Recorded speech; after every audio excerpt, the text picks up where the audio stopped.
Have you ever loved someone so much that you lost yourself in the process? Loved them so blindly that even when they ignored you, mocked you, or pushed you away, you still chased after them, hoping one day they'd see your worth? That was me. In my past life, I spent years running after him. Everyone knew me as the girl who could never let go of him. I thought if I loved hard enough, sacrificed enough, gave him everything I had, one day he would turn around and love me back. But I was wrong. So, painfully, disastrously wrong. He never loved me. Not even a little. In his heart, there was only one person, his so-called true love, and compared to her, I was nothing but a nuisance, a shadow, a desperate fool clinging onto a man who wished I'd disappear. And in the end, I did disappear. On the night of my death, I saw them together smiling, laughing, while I lay cold, broken, forgotten. But fate had other plans, because when I opened my eyes again, I was no longer lying in that place of betrayal and despair. No, I was back, reborn, and this time, things were going to be different. My name is Lena Jiang. In my past life, I was known as the shameless girl who wouldn't stop chasing after Adrian Joe, the man of everyone's dreams. He was wealthy, handsome, admired by all, the perfect heir to the Jar Corporation. Girls lined up for him, but he only had eyes for one, Sophie Liang, his childhood sweetheart, his so-called soulmate, and me. I was the fool who kept interfering, the one who held onto a one-sided love that everyone found laughable. I remember the whispers behind my back. She's so pathetic. Doesn't she get it? Adrian will never like her. She's nothing compared to Sophie, and I endured it all. I thought it was worth it, because my love for him was pure. I believed love meant persistence, that as long as I tried, he'd eventually see my sincerity. But in the end, what did my sincerity bring me? A death filled with regret. I still remember that night vividly. It was raining. The sky thundered like it was mocking me.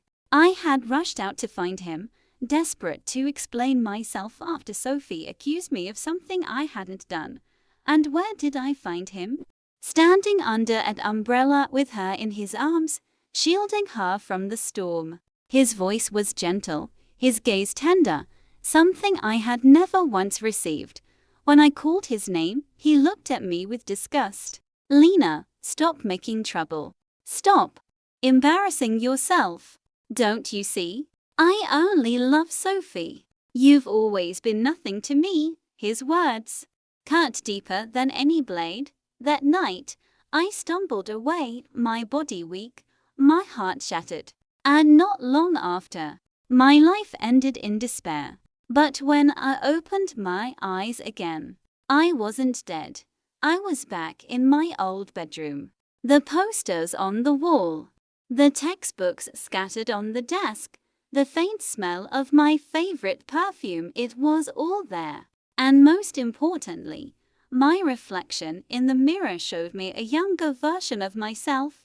I had returned to the very point in time before everything spiraled out of control. At first, I thought it was a dream. But then the memories started pouring in, my humiliations, my tears, my heartbreak, my death. It was all real. I clenched my fists. My heart that had once been weak and foolish now burned with a new determination. This time, I wouldn't waste my life chasing after someone who never wanted me. This time, I wouldn't let my worth be defined by his rejection. This time, I would choose myself. It wasn't easy. Old habits are hard to break. My past self would run straight to Adrian, eager to please him. But now, when I thought of him, I felt nothing. Just a dull ache and a wave of cold clarity. That morning, when I saw him across campus tall, striking, surrounded by admirers, I didn't move toward him. I didn't call out his name like before. I simply turned around and walked the other way. For the first time in years, I felt free. But of course, people noticed. My friends stared at me like I had grown another head. Lena, are you okay? You didn't greet Adrian today. Yeah, did something happen? You never miss a chance to see him. I just smiled and shook my head. No, nothing happened. I just don't feel like it anymore. They didn't believe me. They laughed, whispering that I was probably just pretending. Even Adrian himself, when his gaze briefly fell on me, smirked like he knew my every move. He thought I was bluffing. He thought I'd come crawling back in no time, but he didn't know I was done. Later that day, Sophie approached me. Her heels clicked against the marble floor as she stood in front of me with her usual arrogant smile. Lena, I heard you didn't run after Adrian today. What's wrong? Finally realizing your place. Her words would stuck in the past. I would have argued, tried to defend myself, maybe even cried. But not this time. I looked at her calmly, a faint smile tugging at my lips. Don't worry, Sophie. You can have him. I don't want him anymore. Her smile froze. For the first time, I saw a flicker of doubt in her eyes, and as I walked away from her, I realized this was just the beginning. That was the first day of my new life. The day I took my first step away from him, but little did I know. The more I walked away, the more unsettled he would become, and the more he would realize too late that the girl who once begged for his love was no longer his to look down on. This was only the start of my rebirth, and the start of his downfall. The days that followed were strangely quiet, almost unfamiliar. I had lived so long with my life revolving around Adrian that even silence felt foreign. In the past, my mornings would start with thoughts of him, what he might be doing, whether I could catch a glimpse of him, if I could find an excuse to talk to him. But now, I woke up and thought about myself. What I wanted to eat. Which classes I needed to attend. What new books I wanted to read. It sounds ordinary, doesn't it? But for me, it was revolutionary. On campus, I noticed the stares. Whispers trailed after me like shadows. People weren't used to this version of me, the one who didn't chase after Adrian like a lovesick fool. They were waiting for the fan to crack, for me to revert back to the pathetic girl who clung to his shadow, and truthfully, Adrian thought the same. I caught his gaze more than once during lectures. He would glance my way, as if expecting me to smile at him, wave eagerly, or rush over the moment class ended. But each time, I turned my head without hesitation. The first time, I thought I imagined the faint crease between his brows. The second time, I knew it was real. Still, he didn't say anything. Why would he? In his eyes, I was probably just putting up an act. A spoiled child throwing a tantrum. He was so sure that no matter how long it took, I would eventually come back to him. But he didn't know that this time, there was no coming back. One afternoon, I was sitting under a tree, quietly reading, when I heard footsteps approaching. It was Sophie. Of course it was. She had a way of appearing whenever she thought I might dare to rise even an inch above the place she believed I belonged. Still pretending, Lena? She asked with a smirk. You really think anyone will believe you've moved on? You're nothing without chasing Adrian. I closed my book slowly and met her eyes. In the past, I might have stumbled over excuses, tried to convince her, maybe even begged her to stop interfering between us. But now, I only smiled faintly. You give me too much credit, Sophie. Don't worry, I won't be competing with you. Adrian is yours. For a moment, her expression faltered. I saw confusion flicker across her perfect face. Then she scoffed and tossed her hair. But I noticed the stiffness in her movements. She had expected me to argue, to fight for him, because my weakness had always been her entertainment. But without me playing that role, what was she left with? As she walked away, muttering under her breath, I felt a lightness in my chest I hadn't known in years. It was my first true victory, not against her, not against Adrian, but against the weaker version of myself. The days stretched into weeks. I focused on my studies for the first time in forever. My professors, who had once looked at me with pity for wasting my potential, now began to notice my improvement. I spent more time with my friends too, the ones I had neglected in my obsessive devotion to Adrian. Slowly, I realized just how much of life I had thrown away on someone who had never even looked at me properly. One evening, as I left the library with an armful of books, I bumped into someone. He steadied me before the books could tumble to the ground.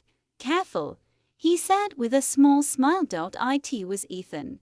A name I hadn't thought about in years, though I remembered him vaguely from my past life. A quiet, brilliant student who had always kept to himself.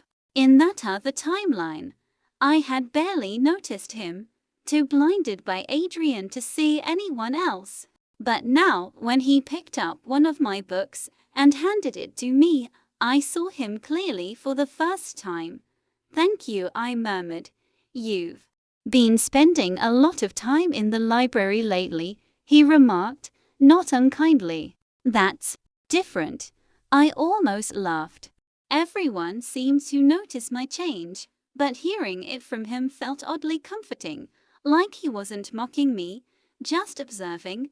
"Yeah," I said softly. "I guess I finally realized I should start focusing on myself." His eyes lingered on me for a moment, as if he wanted to say more, but he only nodded and walked away. Still, something about that small interaction stayed with me longer than I expected.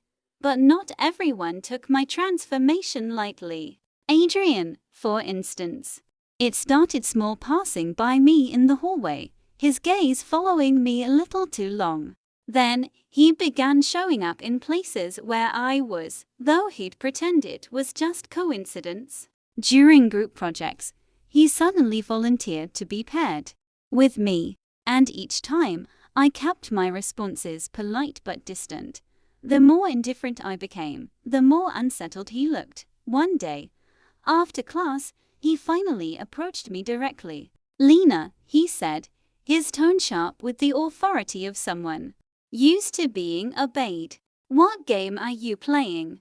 I tilted my head, feigning confusion. "Game? You've been ignoring me," he said flatly. "Don't think I haven't noticed. You used to follow me around constantly, and now suddenly you're, what, too good to even say hello?" There was arrogance in his voice, but beneath it, a trace of uncertainty. That tiny crack in his confidence was enough to make me want to laugh. I met his gaze steadily. "You're mistaken, Adrian. I'm not playing any game. I just don't care anymore." His jaw tightened. For a long moment, he stared at me as though trying to read my soul. Then he scoffed. "You expect me to believe that? You've been obsessed with me for years. You think I don't know you by now?" Inwardly, I thought, "You don't know me at all." Outwardly, I simply smiled and walked away, leaving him standing there with his pride bruised for perhaps the first time. From that day forward, I knew things had changed. He might have dismissed my words in front of others, laughed it off as another one of my childish stunts. But in his heart, a seed of doubt had been planted, and the more I ignored him, the faster that seed would grow. Meanwhile, Sophie had grown restless. She was used to flaunting her relationship in front of me, using my pain as her trophy. But now, no matter how many times she clung to Adrian in public, no matter how many whispers she spread, I didn't react. I didn't care, and that drove her insane, because the one thing she could never stand was me being unaffected by her. The cracks were starting to show, though none of them realized it yet. Adrian thought I was bluffing. Sophie thought I was plotting. And the people around me didn't know what to make of the girl who had suddenly learned how to smile without desperation in her eyes. But I knew the truth. For the first time, I was living for myself. And soon, that simple decision would change everything. The strangest thing about changing yourself is watching how others react to it. It was almost comical everywhere I went. People kept waiting for me to snap back into the girl I used to be. They thought I was acting, as though indifference toward Adrian Joe was too unrealistic to believe, but I stayed consistent. I greeted him politely if necessary, ignored him when unnecessary, and lived my life as though he were just another student on campus. The freedom was intoxicating, and yet, I wasn't the only one changing. Adrian, the man who had always looked untouchable, untouchably certain of his place in my world, was beginning to look unsettled. At first, it was subtle. A glance too long, a frown when I didn't laugh at his words, the stiffness in his shoulders when I walked past without acknowledging him. Then it grew more obvious. He would coincidentally sit near me in the cafeteria, hover close during group activities, even ask mutual friends about me. It was almost funny. The man who once told me I was nothing now seemed incapable of ignoring me, but still, he didn't believe it. In his mind, I had to be pretending. And so, he decided to test me. It began one afternoon after class. Sophie was by his side, as usual, her hand tucked into his arm like she owned him. He called out loudly, "Lena, are you free this weekend? We should discuss the project together." Sophie immediately tightened her grip on him, her smile brittle. She clearly hadn't expected him to involve me, and neither had the students nearby, who froze mid-step, eyes wide in anticipation. In the past, my heart would have leapt. I would have eagerly agreed, thrilled at the chance to spend time with him even if Sophie was there too. But that was the old Lena. Now, I simply looked up, my expression calm. "I already made plans," I said lightly. "You should discuss it with someone else." The silence that followed was heavy. People actually gasped. Even Sophie's mouth dropped open for a fraction of a second before she recovered. Adrian's smile stiffened. "Really? That's unlike you. Maybe I'm not who I used to be," I replied, gathering my books and walking away. My footsteps echoed down the hall, and though I didn't look back, I could feel his eyes burning into my back. That was his first test, and I had passed with flying colors. But he wasn't done. The next test came a few days later. I was sitting with friends at a CAF when he suddenly appeared. He ordered a drink, then instead of sitting elsewhere, he pulled out the chair right across from me. "Mind if I join you?" he asked casually, though his eyes were sharp, watching for a reaction. My friends exchanged looks, shocked into silence. Adrian Joe, the untouchable heir, was voluntarily sitting with me. They probably thought their eyes were deceiving them. I, on the other hand, only lifted my cup and took a sip of coffee. Suit yourself. The conversation at the table was awkward after that. My friends kept stealing glances at me, waiting for me to gush over him like I always did. But I kept chatting with them as though he wasn't there at all. At one point, he leaned forward, his voice low. "You've changed, Lena." I met his gaze, unflinching. "Yes, I have." "Why?" "Because I finally realized chasing someone who doesn't care about me is a waste of time." There it was, the crack. His pupils dilated, his jaw tightened. He covered it quickly with a smirk, but I saw it. For the first time, Adrian Joe didn't look so certain of himself. When I stood to leave, I thanked my friends for the company and walked out without so much as a glance at him. Behind me, I heard Sophie's sharp voice snapping at him, demanding why he had to sit there. The cracks between them were widening, even if they pretended otherwise, and yet, instead of deterring him, my indifference seemed to fuel something strange in Adrian. It was as if my rejection became a challenge to him. He started seeking me out more often, asking unnecessary questions, trying to insert himself into my daily routine. It was irritating, but also ironic. How quickly the tables had turned. I thought of my past life often in those moments. Back then, I would have given everything for just 1 minute of his attention. Now, I had it in abundance and I wanted nothing to do with it. Ethan noticed too. The quiet boy from the library had started greeting me regularly, sometimes walking me halfway to class. He didn't hover or demand, he simply appeared when it was convenient and left when it wasn't. His presence was comfortable. One day, as we studied together, I noticed Adrian lingering near the doorway, watching. He didn't come inside, didn't speak, but the way his hand clenched around his phone gave him away. He was angry. It struck me then Adrian had always believed I belonged to him, not out of love, but out of habit. He was used to my devotion, and now that it was gone, he didn't know what to do with himself. He thought I was faking, thought this was temporary. But every time he tested me and I walked away unscathed, he grew more restless, and Sophie, she grew more hostile. She cornered me one day outside the library, her eyes blazing with jealousy. "What do you think you're doing, Lena? Do you think ignoring Adrian makes you look noble? He'll never be yours. Stop trying to act like you don't care." I tilted my head slightly, studying her. "You seem awfully worried for someone who claims he's already yours. Why does my indifference bother you so much?" Her face reddened, and she sputtered, but I didn't wait for her response. I walked away, leaving her trembling with anger. As I stepped into the sunlight, I couldn't help but smile to myself. I had been reborn with one goal: to stop chasing someone unworthy. But I hadn't expected that in doing so, I would turn their world upside down.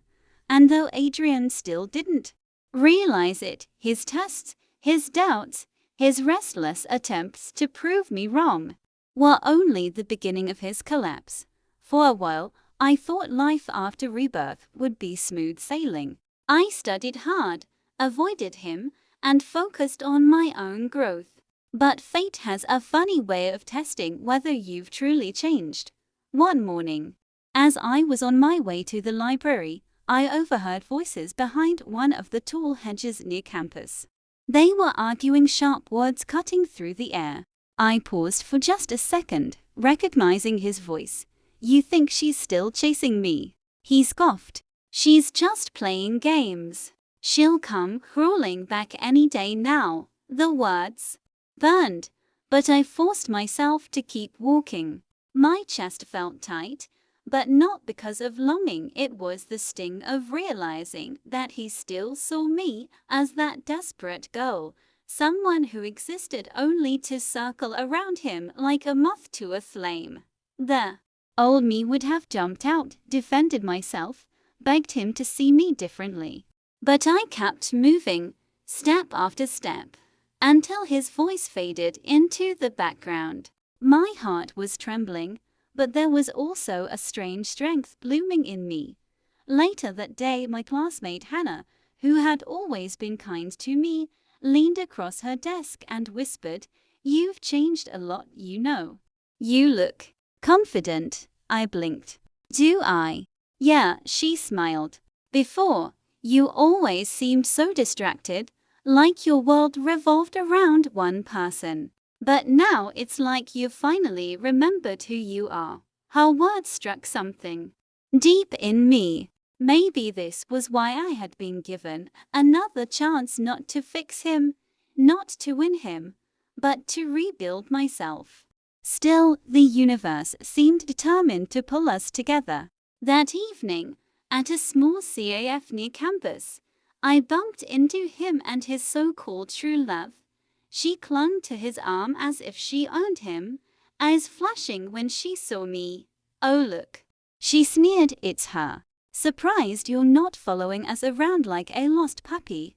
My lips curled into a faint smile, calm and steady.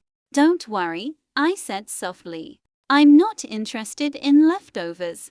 Her face paled, and for the first time, I saw him frown, his jaw tightening, his eyes narrowing. He was used to me shrinking, apologizing, crying. Not this. I turned and walked away, leaving behind the heavy silence that wrapped around them. That night, though, I couldn't sleep. My rebirth had given me courage, but inside, I was still fragile. Letting go wasn't easy when my past life scars still ached. I sat by my window, watching the stars, whispering to myself, I will not go back. No matter what tricks fate plays, I will not be that girl again.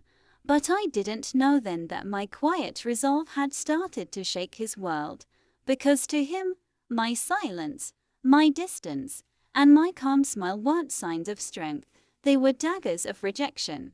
And for someone who had always taken my devotion for granted, those daggers would soon start to cut deeper than he could ever imagine.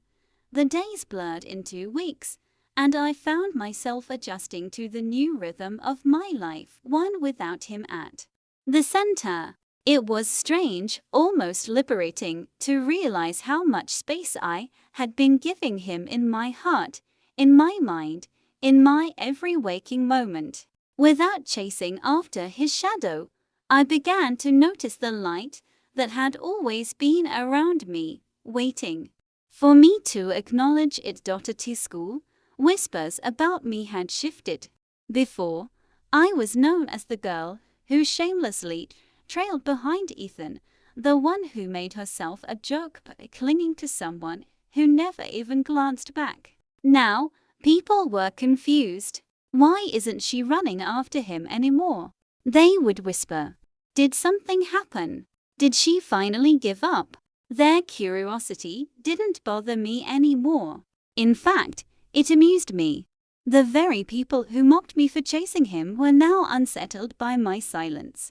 It was ironic how they thrived on watching my humiliation, and now they were restless because I denied them the show. But Ethan. Oh, Ethan was the most restless of them all.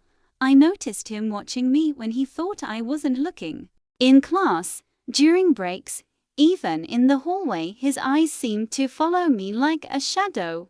At first, I ignored it, convincing myself it didn't matter. But one day, our gazes accidentally locked across the courtyard. For a fleeting second, his brows furrowed, as if he couldn't quite believe the calm detachment on my face, and just like that, I looked away. No rush of heat in my cheeks, no pounding of my heart, just stillness. That was the moment I knew I was truly free. But freedom doesn't mean life suddenly becomes easy. It only means you finally stop shackling yourself to the wrong chains.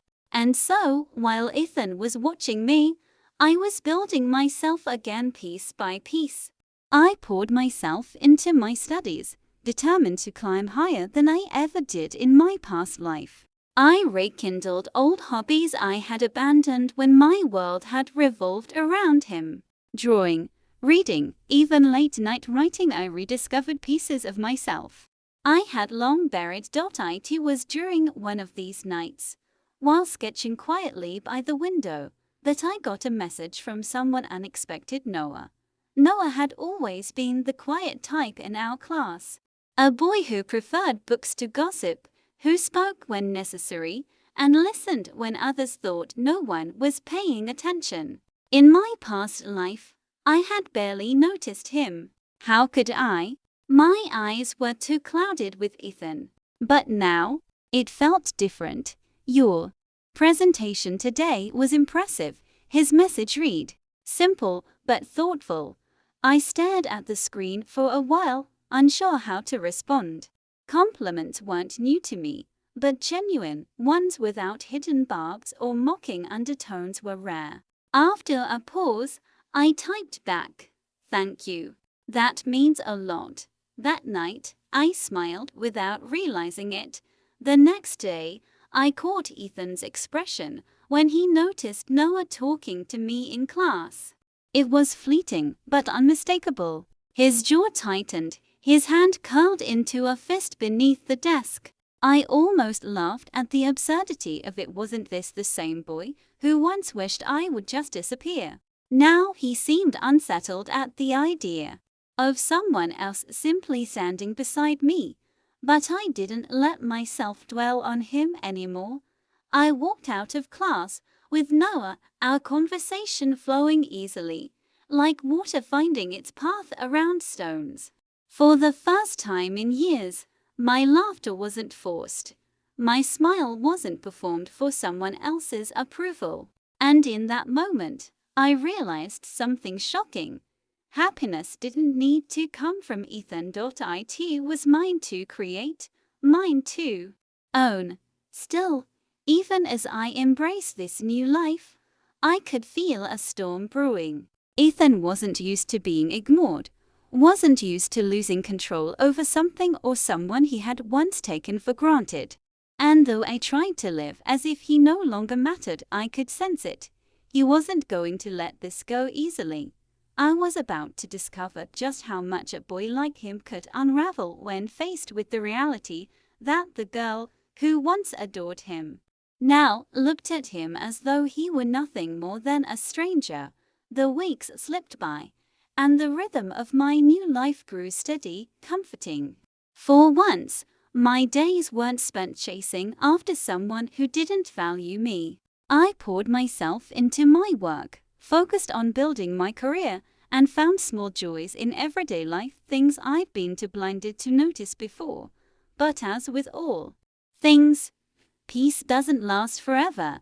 One crisp evening, I attended a corporate gala with a few colleagues. It wasn't a night I particularly looked forward to, but my boss insisted it would be good for networking. The ballroom shimmered with crystal chandeliers, and the air smelled faintly of roses and champagne. I wandered through the crowd, making polite conversation, when my gaze snagged across the room. There he was, Daniel. My chest tightened, but I kept my head high. He was dressed immaculately in a tailored suit, his hand resting on Amelia's back as she laughed at something whispered into her ear. They looked every bit the perfect couple, exactly as I used to imagine we'd be. For a moment, the old ache stirred inside me. But then I reminded myself, I wasn't the same girl who lived for his attention. I had walked away. Still, it was clear Daniel hadn't expected to see me there. His eyes locked onto mine across the crowd, his confident smile faltering for a fraction of a second. Amelia noticed, of course. She followed his gaze, and her lips curved into a smug, almost victorious smile, as if to say, "He's mine." "You lost." I didn't flinch. Instead, I smiled, calm, polite, detached, and turned away. But Daniel wasn't done. Not long after, I felt a presence beside me. I turned to find him standing there, drink in hand, his expression carefully composed, but his eyes betraying something else: confusion, curiosity, maybe even frustration. "You seem different," he said, his tone laced with disbelief. "No drama, no scene, no chasing?" I laughed lightly, as if his words didn't sting. "People grow up, Daniel. You should try it sometime." His jaw tightened. But before he could reply, Amelia swept over and slipped her arm through his. "Daniel, darling, don't waste your time," she purred, her eyes cold on me. "Some people never change, no matter how they pretend." I tilted my head, looking directly at her. "Pretend? No, Amelia. I stopped pretending a long time ago. I stopped pretending that what you to have is something I ever needed." Her smug expression faltered for just a moment, but it was enough. I walked away before either of them could respond, leaving them standing there amidst the crowd. For the rest of the evening, I felt Daniel's gaze on me, heavy and unsettled. He looked like a man who couldn't reconcile what he was seeing with what he thought he knew. That night, as I slipped into bed, I realized something that made me smile to myself. For the first time in a long while, I held the power. Not because I wanted revenge, not because I needed him to regret, but because I had finally learned to let go. And Daniel, he was only just beginning to feel the weight of what it meant to lose me. The days that followed were oddly peaceful, almost too peaceful. For the first time in years, I felt like I could breathe without chains binding my lungs. I poured myself into my work, into the quiet joys of my own company, into late nights spent writing and mornings sipping coffee at the small cafe near my office. Life no longer revolved around Ethan or the shadow he cast over me. But peace never lasts, does it? One evening, as I was heading out of my office, the receptionist hesitated before stopping me. "There's someone waiting for you downstairs," she said carefully, as if weighing whether to warn me. "He's been standing there for nearly an hour." My chest tightened, and even before I reached the lobby, I knew. Ethan stood there, disheveled in a way I had never seen him before. His tie was loosened, his hair messy, his eyes, oh, those eyes were desperate. When he saw me, relief washed over his face, quickly replaced by tension. "Why are you avoiding me?" His voice was low, sharp, but behind it was something else. Something fragile. I stopped a safe distance away, keeping my tone steady. "I'm not avoiding you, Ethan. I'm simply living my life. The one you always thought I was too weak to claim." He flinched as if my words were physical blows. "That's not fair." He cut himself off, running a hand through his hair. "I don't understand you anymore. You used to chase you, beg for scraps of your attention." I let out a soft, humorless laugh.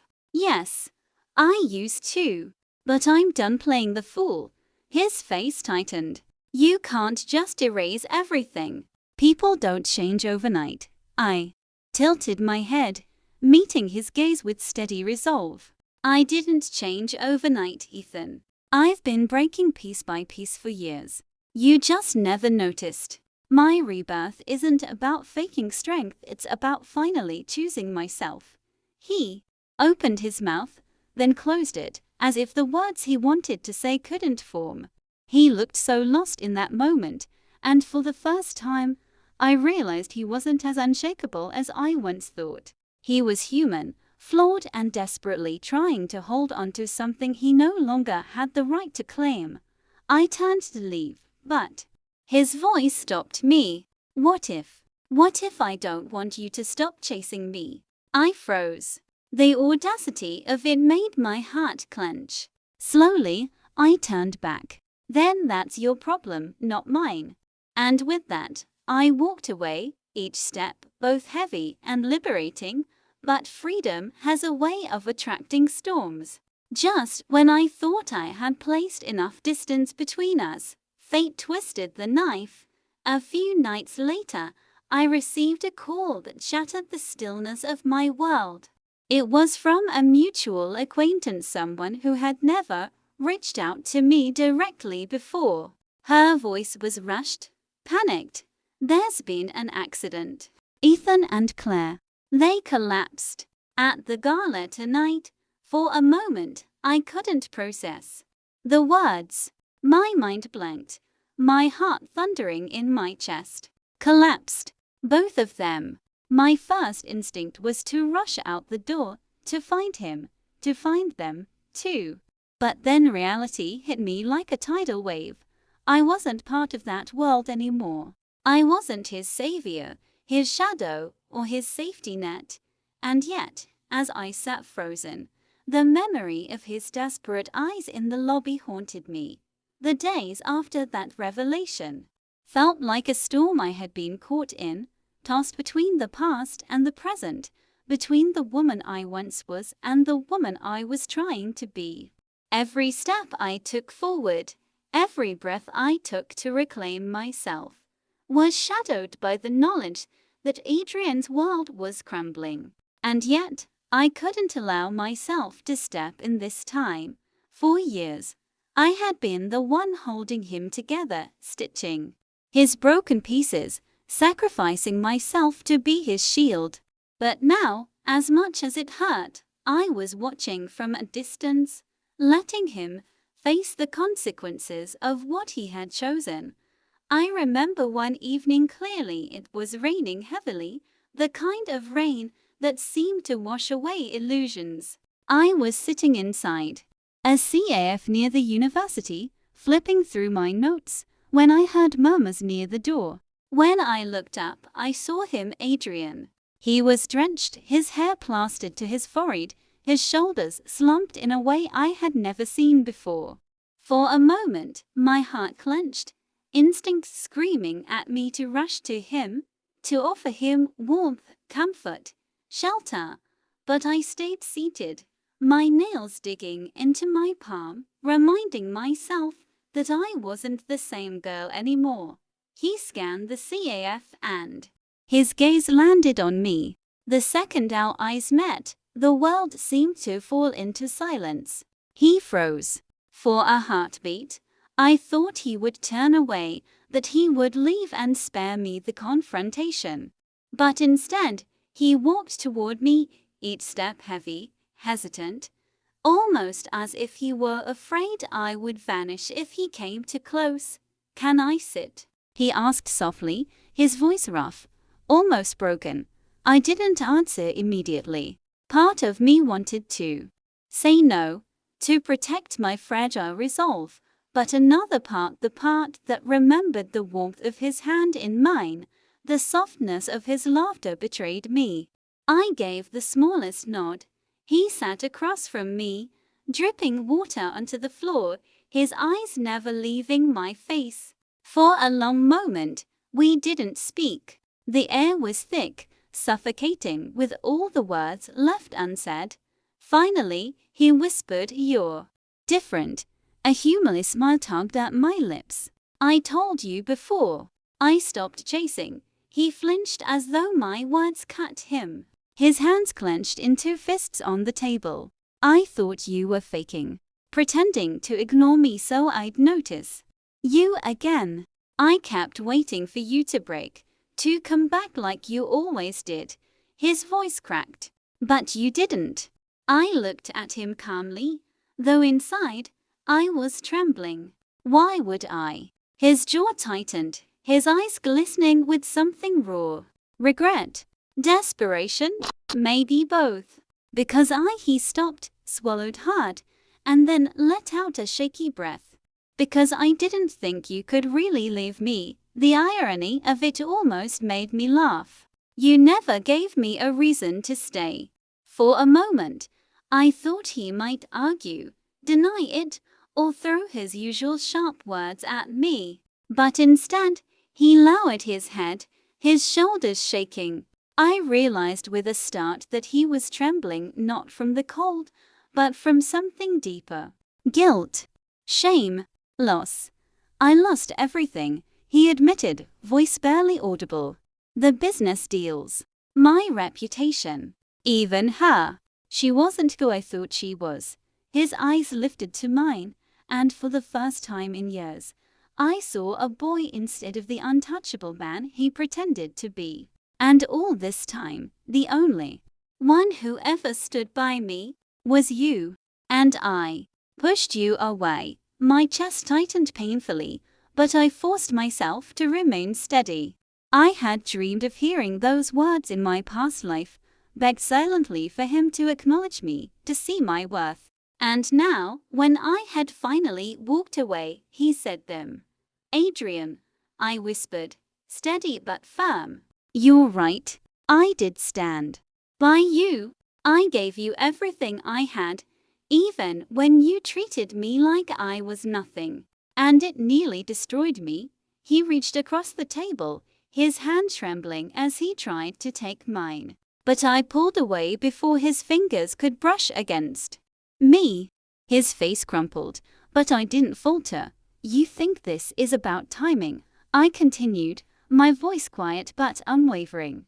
You think if you admit you were wrong, I'll go back to being that girl who loved you more than herself. But that girl is gone, Adrian. She died the day you laughed with her while I cried alone. Silence fell between us, heavy and unrelenting. His lips parted as if to speak, but no sound came. For once, Adrian Carter, so confident, so untouchable, was utterly powerless, and in that silence, I felt something shift inside me. It wasn't anger anymore. It wasn't even longing. It was freedom. I stood up, gathering my things. Take care of yourself, I said softly. This time, you'll have to learn to live without me. I turned and walked out into the rain, my heart pounding, my eyes burning. Behind me, I didn't need to look to know he was watching, shattered as I walked away. For the first time, I wasn't leaving in pain. I was leaving in strength. But deep down, even as the rain washed over me, I knew this wasn't the end. Because people like Adrian didn't let go that easily. And I had a feeling he wasn't ready to let me go, not now, not ever.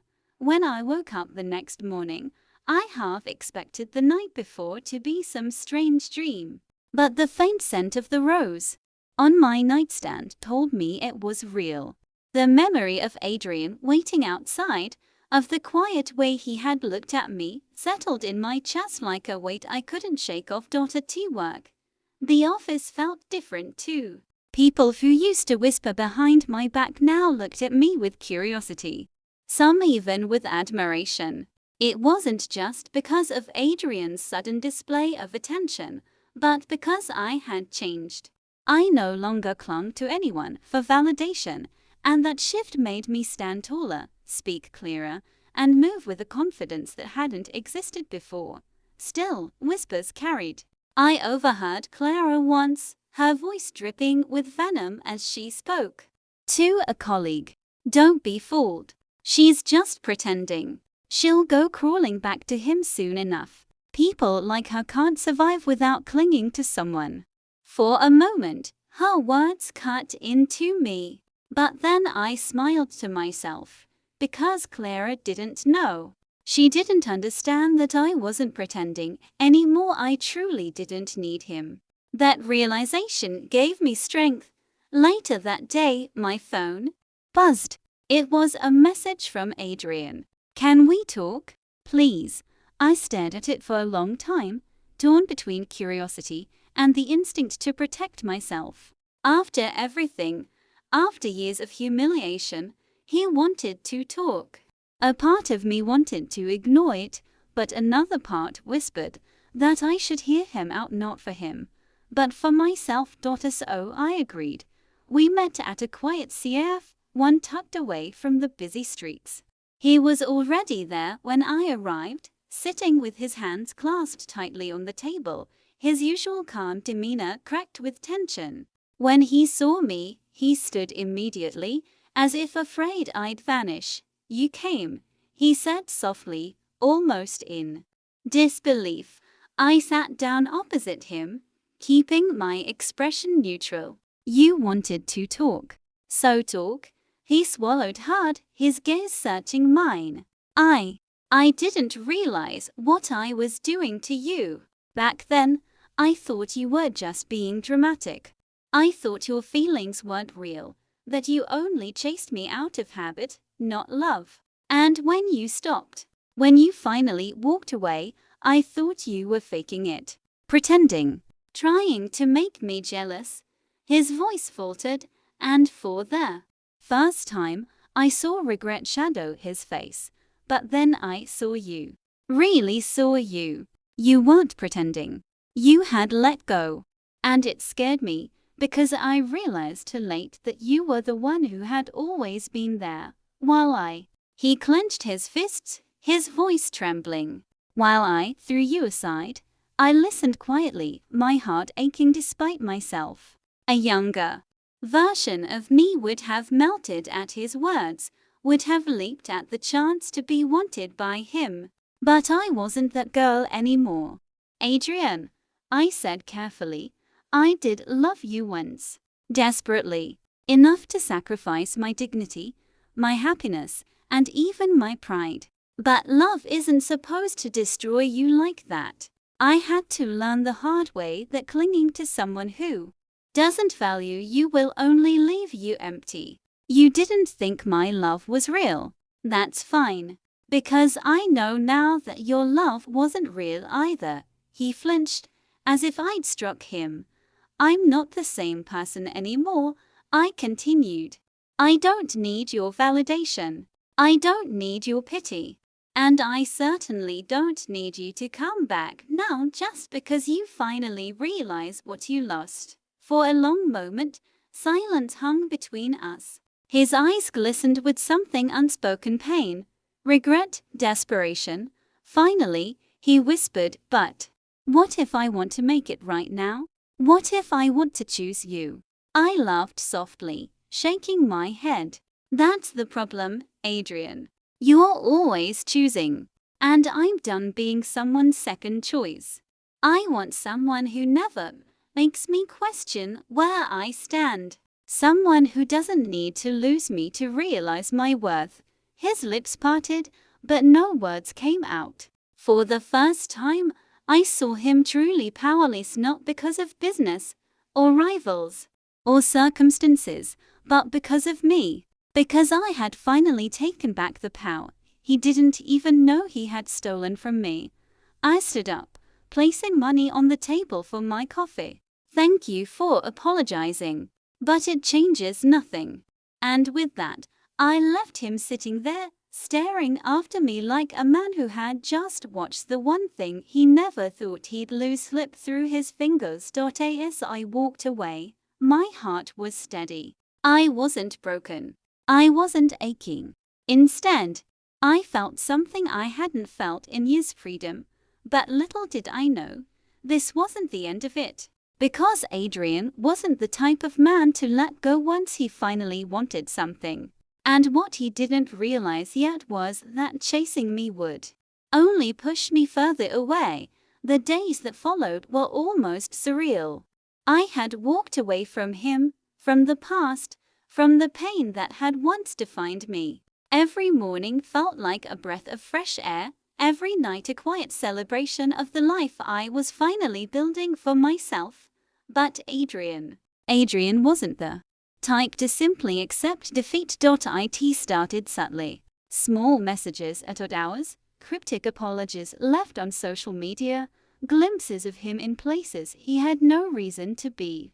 He wasn't asking for my attention anymore, he was trying to reclaim it, but carefully, almost cautiously, as if he feared I might snap at him. And then came the night that changed everything. I had been invited to a charity gala, a sophisticated event with sparkling chandeliers, soft music, and the scent of roses in the air. It wasn't my world, and I didn't expect it to be.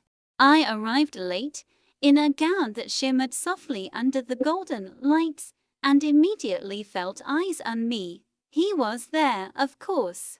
Adrian, impeccably dressed, standing beside her, the woman he thought he could lean on, the one he had believed was his true love. But the moment he saw me, I could tell something shifted. His posture stiffened, his confident mask faltered. Just for a heartbeat, the night went on, and I floated through conversations, keeping my distance from him. Until the unthinkable happened. A waiter slipped near the staircase, a tray of champagne tilting precariously. And in an instant, both Adrian and Ethel were caught under the cascade, her dress soaked, her heels slipping, his hand trying to catch her balance but failing. They collapsed, the sound echoing like a thunderclap through the room. Gasps erupted around me. Guests rushed forward, some to help, some to watch the spectacle. And there I was, frozen for just a second, my pulse quickening not from fear, but from a strange, vindicated clarity. Adrian's face was pale, eyes wide, as he struggled to lift her. She clutched him desperately, murmuring complaints and exclamations, as he tried to steady her. For a moment, the roles were reversed. The untouchable, confident Adrian was powerless, tangled in the consequences of his choices. I didn't move immediately. I stayed back, watching, my hands clenched softly at my sides. This was what it looked like when someone finally faced the fallout of their decisions, when the person they thought could never leave left anyway. Eventually, I stepped forward, calm but deliberate, helping steady the fallen pair. Their eyes flicked to me, hers wide with irritation, his wide with panic and something else. Guilt, recognition, and maybe a hint of fear. She's fine, I said softly, directing attention without a word about who should do what. Take a breath. Stop panicking. He looked at me like I was a stranger, yet I saw it something broken in him, a realization dawning that the girl he had dismissed, the girl he had underestimated, was untouchable in her strength now, and that was the moment I knew everything had shifted. Not just for me, but for him. The woman he thought he could rely on, the one who never challenged him, had failed him. And I had walked away from the past, untouched, unbroken, unneeded. In that flash of chaos, I understood something profound. Adrian had believed that my worth was tied to him, that he could control it, own it, dismiss it. But I had already taken it back, and in the quiet aftermath, as the staff helped her to a chair and he tried to explain himself, I simply smiled to myself. I had left. I had won, not by force, not by chasing, not by pleading, but by finally stepping into my own power. For the first time, I didn't need anyone to recognize me. I recognized myself. And I knew, without a shadow of doubt, that he would never forget it. The morning after the gala, the aftermath was impossible to ignore. Gossip spread like wildfire, whispers trailing down corridors and across social media. Photos of Adrian and Ethel collapsed in a heap, circulated instantly, accompanied by commentary and judgment. I stayed away, sipping coffee in the quiet of my apartment, letting the storm unfold without me. But Adrian couldn't escape it, not this time. He wasn't the untouchable figure he once seemed. His reputation, built carefully over years of charm and calculated actions, had begun to crack. And every crack was a reflection of his failure, his inability to control what he thought was his world. Word reached me that Ethel had been furious in ways that were almost childish. She blamed him for everything, screaming in private, shaking with rage at the humiliation. For the first time, I understood the fragility of the pedestal they had built for themselves. One mistake, one slip, and the illusion of perfection shattered.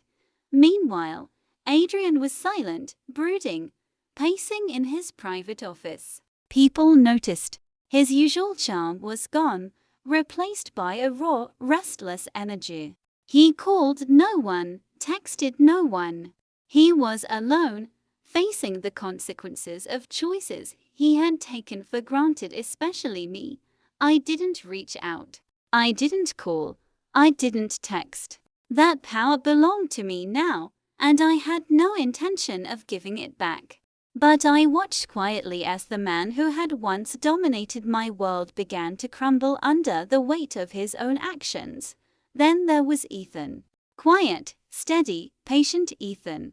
He had been a constant presence in my life, never demanding, never intrusive, but always there. That morning, he met me at the CF, a small smile playing on his lips, handing me my favorite latte without a word. "I heard about last night," he said softly, sitting across from me.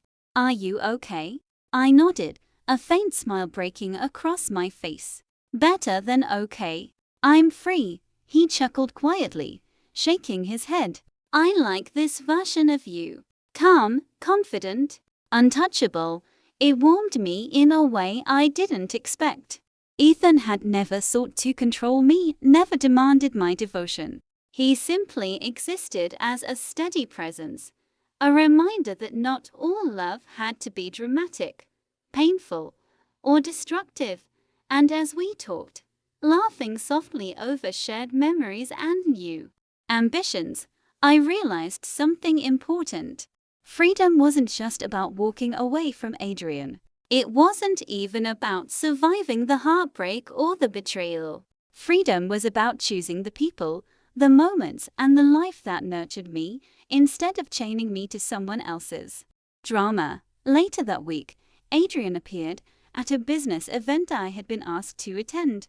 His eyes found me immediately, a mix of desperation, guilt, and something unspoken swirling in his gaze. Ethel was at his side, her expression sharp and controlled, but even she didn't hold the same air of superiority she once had.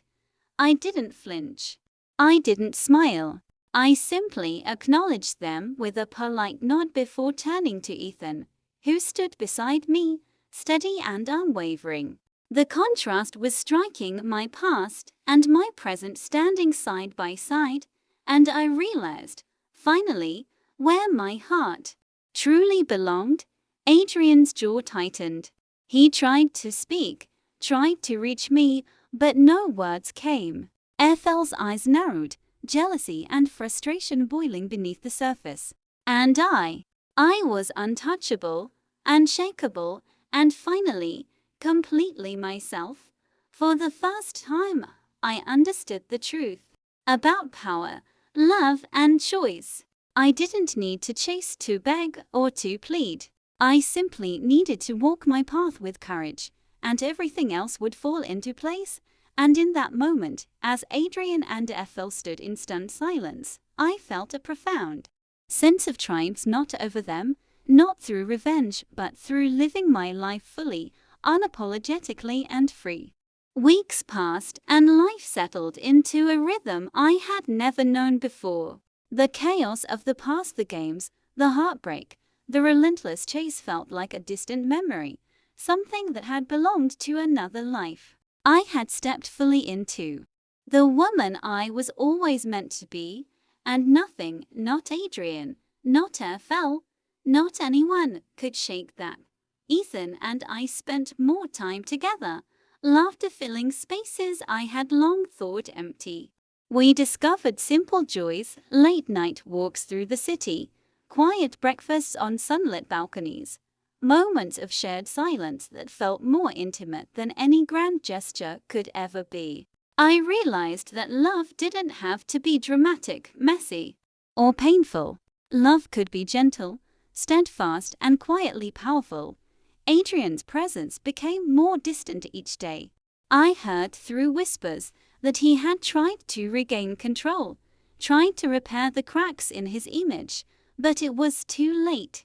The collapse at the gala had been a turning point, one he couldn't undo.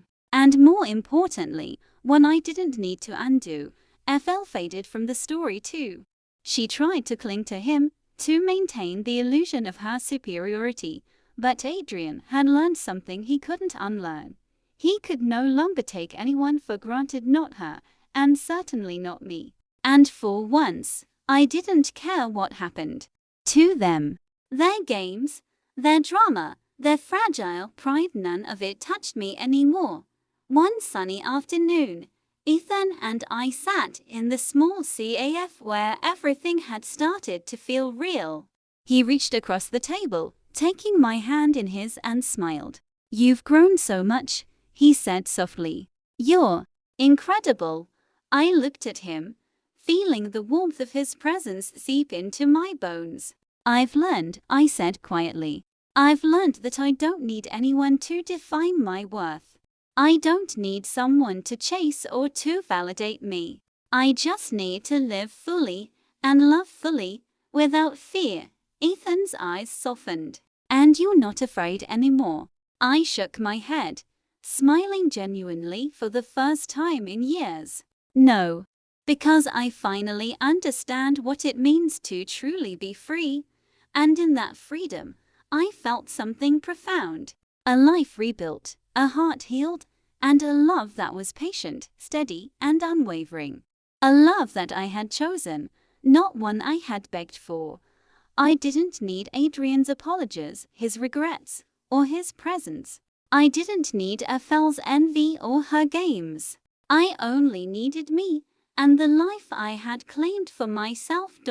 As the sun dipped below the horizon, casting golden light over the city, I knew that this was just the beginning. A beginning filled with possibility, hope, and joy. And I walked forward with my head held high, hand in hand with Ethan, leaving the past behind, not with anger, not with bitterness, but with peace, because I had been reborn, not to return to someone else's world, but to build my own.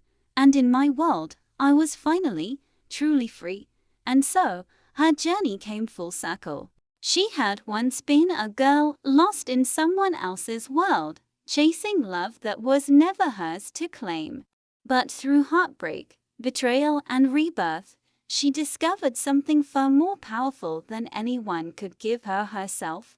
She learned that true strength isn't measured by how loudly you fight for someone else's love, but by how quietly you stand for your own. That freedom isn't taking revenge or winning back someone who hurt you, it's choosing yourself unapologetically every single day. As she walked into her new life, hand in hand with someone who truly valued her, she realized that the past no longer held power over her. The mistakes, the heartbreaks, the tears, they had all led her here, to a life she had reclaimed, a heart she had healed, and a love she had finally chosen. Because some stories aren't about getting the person back, they're about finding the person you were always meant to be. And in her story, she had been reborn, stronger, wiser, and finally free. Her heart was her own, her happiness her own, and her future untouched, unlimited, and full of possibility. The end, or rather, the beautiful beginning of everything she had always deserved.